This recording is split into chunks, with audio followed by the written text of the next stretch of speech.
जिसने चुन लिए सारे कांटे, फूल ही फूल जिसने है बांटे, जिसने चुन लिए सारे कांटे। ताज छोड़ दिया, ताज छोड़ दिया, राज छोड़ कर राज छोड़ बनवास जिसने झेला, सौतेला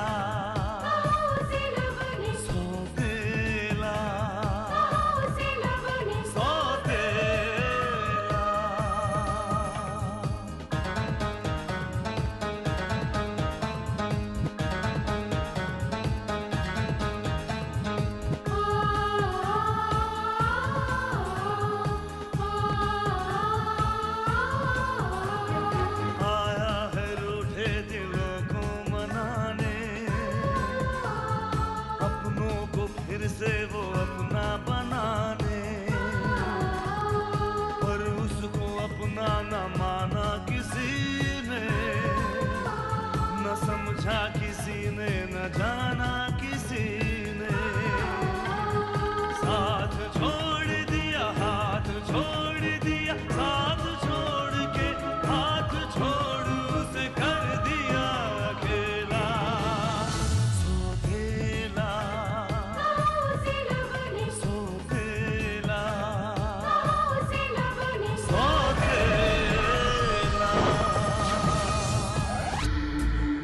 तुम्हें पता है, अब तो लोग मुझसे हमेशा यही सब सवाल किया करते हैं। यहाँ तक कि भैया और भाभी को भी यही लगता है कि हम दोनों के बीच में कोई प्यार नहीं है। क्या जवाब दिया युगांत ने? महेश तो कह रहा था कि उसने सीधे सीधे तो नहीं कहा, लेकिन मना कर दिया।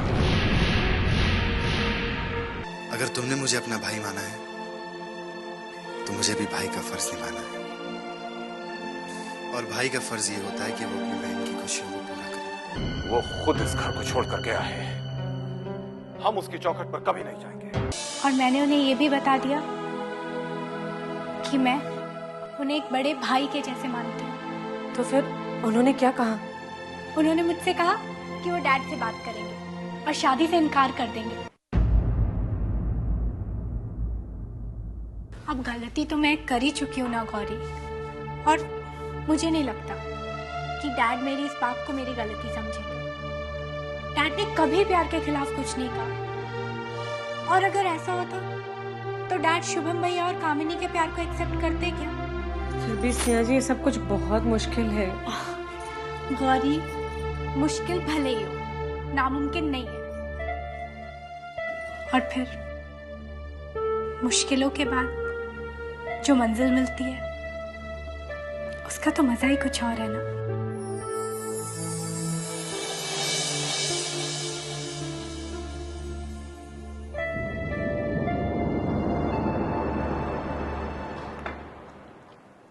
कैसा है खाना?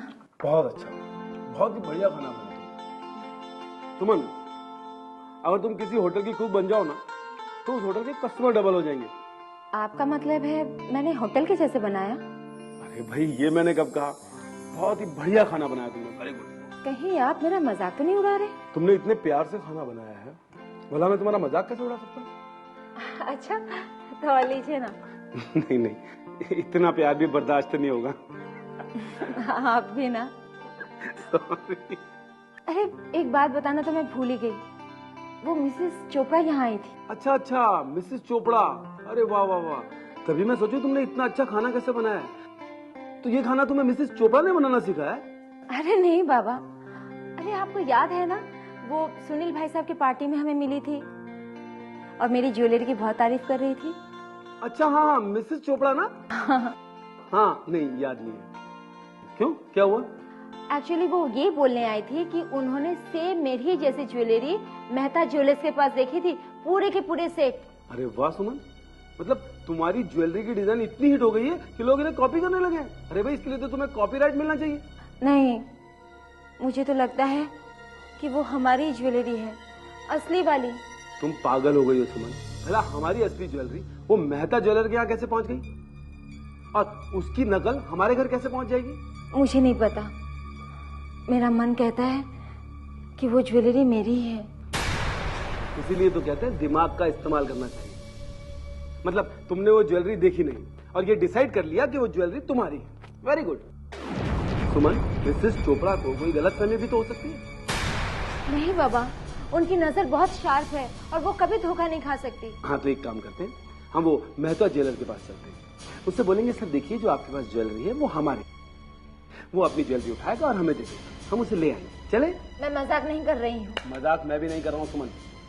मैंने तुमसे कभी पूछा कि वो ज्वेलरी असली थी या नकली? फिर तुम क्यों उसे खामखा असली साबित करने की कोशिश कर रही हो?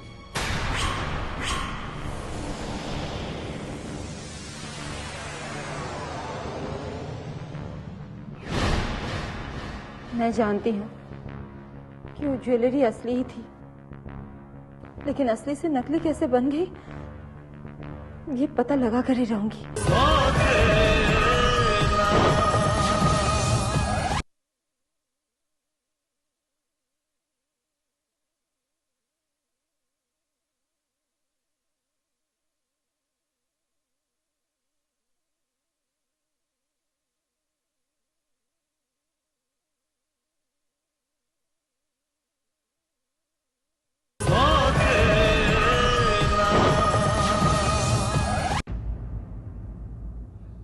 ना ना भांजे ना, तुम भले ही अपने मुंह से कुछ ना कहो, लेकिन तुम्हारा ये मामा जानता है कि तुमने अपनी शादी के लिए कितने सपने देखे हैं। पहले तो तुमने ऑफिस ज्वाइन किया, फिर अपनी जान पर खेलकर कलकत्ता चले गए। वहां पर कितनी तकलीफें, कितनी परेशानियां तुमने झेली, ये सिर्फ मैं जानता हूं। और ये सारा का सारा तुमने अपनी शादी के लिए किया है। लेकिन भांजे, जीजा जी ने तुम्हारी शादी तो दूर, शादी का शगुन भी नहीं भेजा, चक्कर चला के। लेकिन मामा जी, डैड ने तो कहा था कि वो मेरी शादी कामिनी के साथ तय कर देंगे। भांजे, सिर्फ कह देने से ही शादी नहीं हो जाती। मुझे तो लगता है कि जीजा जी ने तुम्हें चॉकलेट का पैकेट दे दिया, और वो भी खाली। मुझे तो लगता है कि जीजा जी ने तुम्हें बहलाने के लिए कह दिया होगा। बाकी तुम खुद सोचो, खुद समझो, चक्कर चला के।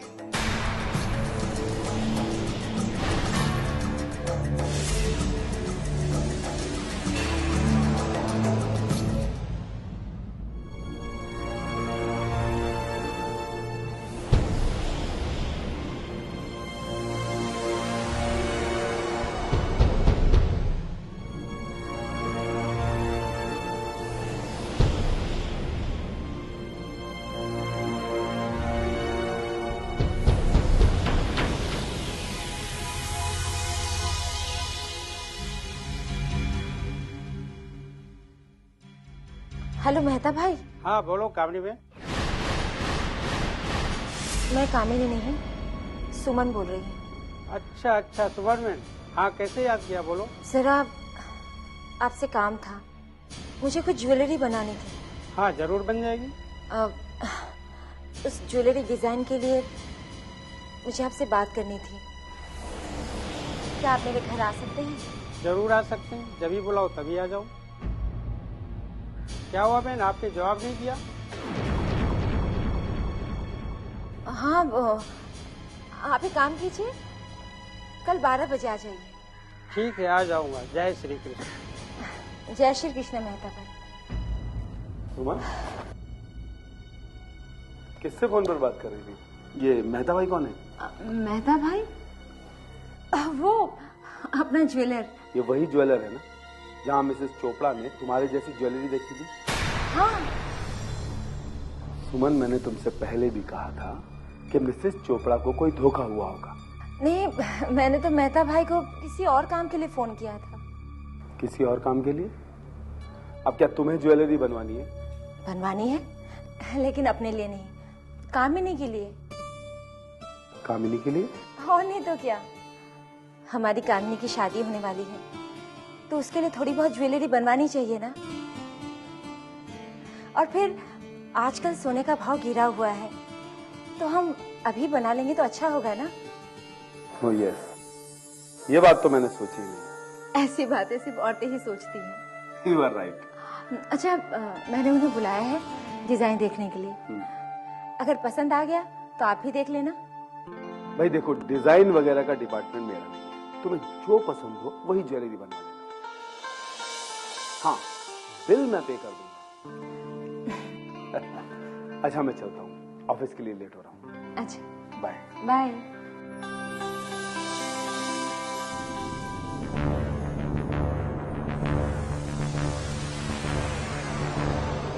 यही है वो आदमी जो ये साबित कर सकता है जो ज्वेलरी उसके पास है वो मेरी थी, और मैं ये साबित करके ही रहूंगी।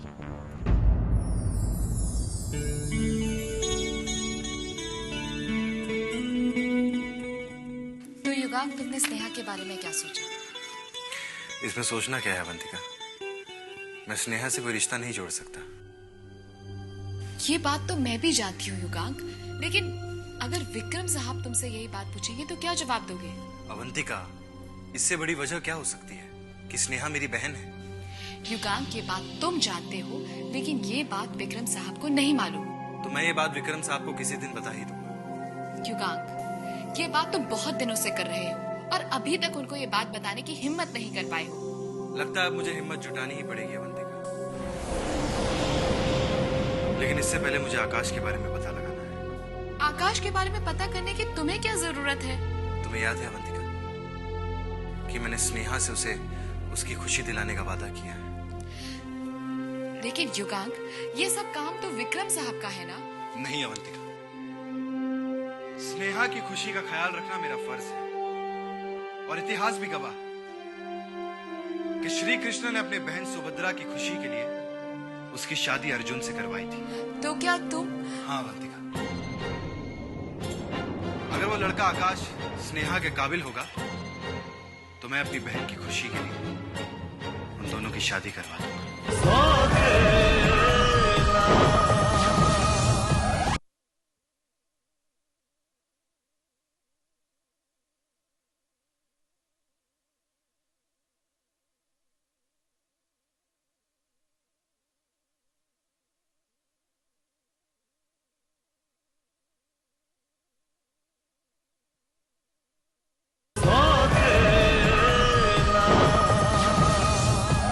माँ, तुम्हारी बहुत याद आ रही है माँ।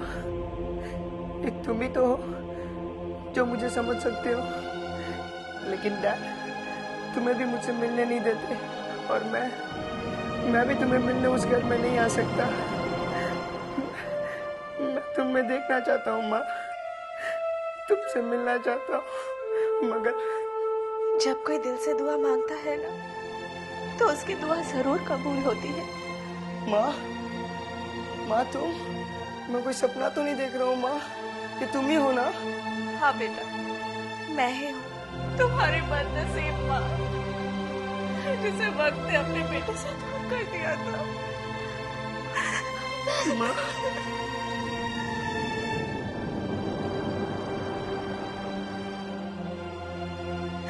कितना दुबला हो गया है तुम, मुझे पता है तुम ठीक से खाना नहीं खाता होगा, अकेले रहना मुश्किल होता है ना? हाँ माँ, मुश्किल तो होता है, मगर डैड से दूर रहने से ज्यादा नहीं, इसलिए। लेकिन आप यहाँ कैसे आ गई माँ? डैड ने तो तुम्हें मुझसे मिलने के लिए मना कर दिया था ना? हाँ, लेकिन आज मैं तुम्हारे डैड के कहने पर ही यहाँ आई हूँ। डैड ने? आखिर उनको आपकी ममता पे दया रहा ही गई। ऐसा नहीं कहते बेटा, तुम्हारे डैड को अपनी गलतियों का एहसास हो गया है, वो बदल गए हैं। What? Impossible. डैड कभी नहीं बदल सकते। एहसास तो इन्हें होता है जिनके सीने में दिल हो, मगर डैड के सीने में तो दिल ही नहीं है। मैं भी यही सोचा करती थी बेटा, लेकिन कल मैंने उनकी आंखों में आंसू देखे, पहली बार अपने बेटे के लिए। वो तुम्हें बहुत चाहते हैं बेटा। मैं जानती हूँ कि उनकी जिद ने तुम्हारे और उनके बीच में दीवार खड़ी कर दी थी। उन्होंने अपनी जिद छोड़ दी है बेटा। अब तू भी ये दीवार गिरा दे। लेकिन मॉम, आकाश बेटा, वो तुम्हारे लिए वो सारे काम छोड़ने के लिए तैयार है जो तुम्हें पसंद है। वो सुधरना चाहते हैं, बदलना चाहते हैं। मुझे पता है कि तुम्हें अपने डैड पर विश्वास नहीं, लेकिन अपनी माँ पर तो भरोसा है ना। ऐसी कोई बात नहीं है, मगर आकाश, अपने डैड के कहने पर ना सही, लेकिन अपनी माँ के लिए तो तुम घर आ सकते हो ना। क्या तुम अपने डैड को एक मौका नहीं दोगे बेटा? सिर्फ एक मौका।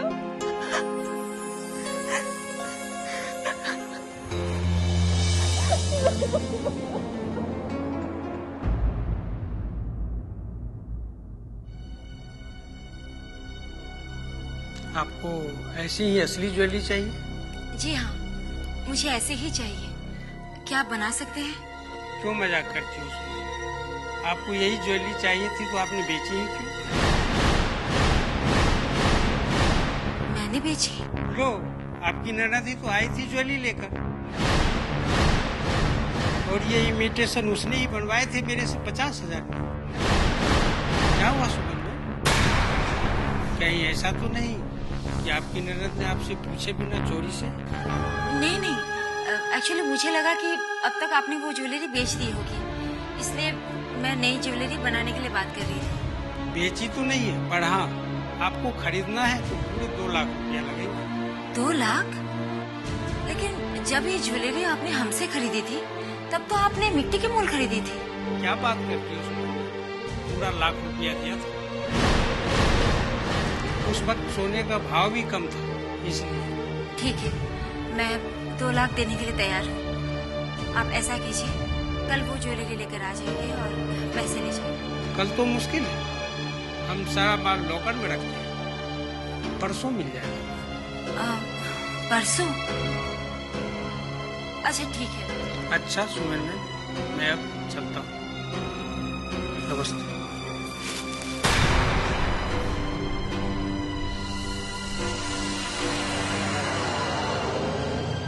कामिनी, अब तो तुम्हें अपने भैया को बताना ही पड़ेगा कि उस 1 लाख रुपए का तुमने क्या किया। देखती हूँ इस बार तुम कैसे बचती हो।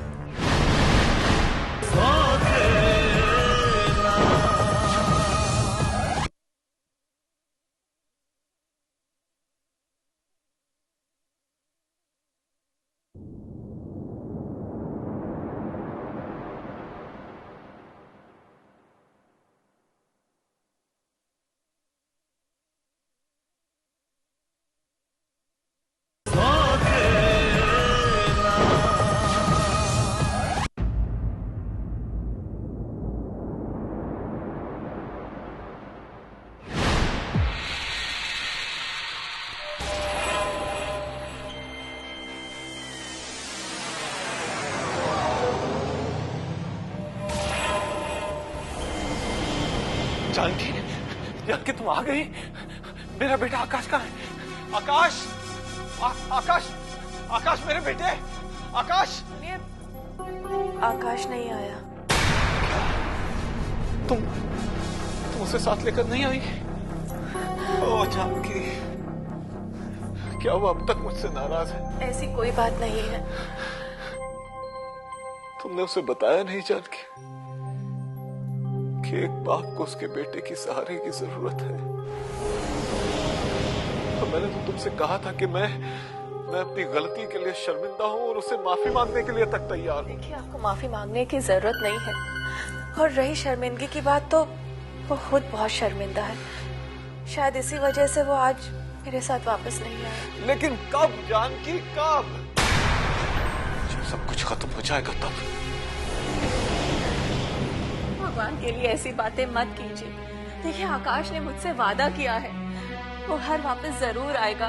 और आप तो जानते हैं ना, कि आकाश मुझसे जो भी वादा करता है उसे कभी तोड़ता नहीं है। जानकी, अगर आकाश ने अपना वादा तोड़ दिया ना, तो मैं भी अपने जीने की उम्मीद तोड़ दूंगा। मैं भी अपने जीने की उम्मीद तोड़ दूंगा। आप ऐसी बातें मत कीजिए, हमारा आकाश जरूर वापस आएगा, ऐसा कुछ भी नहीं होगा, सब कुछ ठीक हो जाएगा, आप हिम्मत रखिए। आकाश, मेरे बेटे, वापस आ जाओ मेरे बेटे। आकाश, वापस आ जाओ मेरे बेटे। आकाश।